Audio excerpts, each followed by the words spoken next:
is recognized for such time as he may consume. Thank you, Mr. Speaker, and I thank the gentleman for yielding.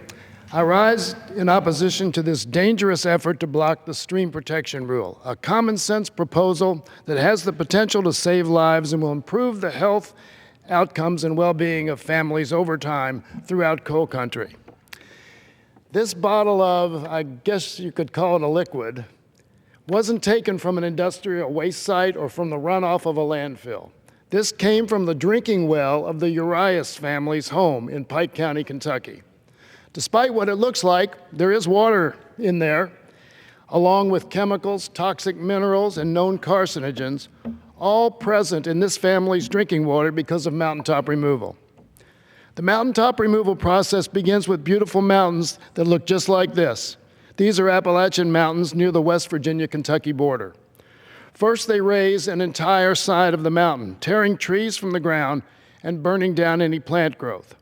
From there, they use explosives to blast the tops off the mountains and push rock and dirt out, ultimately filling the surrounding streams and waterways with debris, blast materials, and other dangerous elements and minerals that end up in the drinking water of the Yarmuth family and countless others throughout coal country. And this is what is left.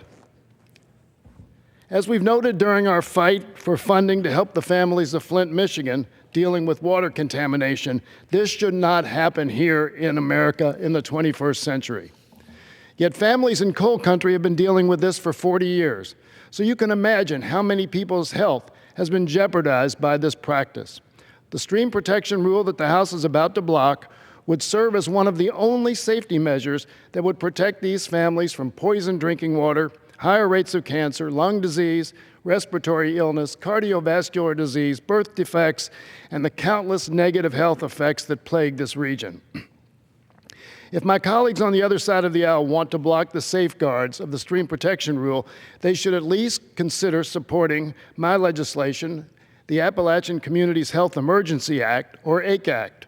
I introduced this bill earlier today with Representative Slaughter to suspend new mountaintop removal permits until the Department of Health and Human Services can conduct a comprehensive federal study of the health effects of this reckless mining method used in my state of Kentucky and throughout coal country.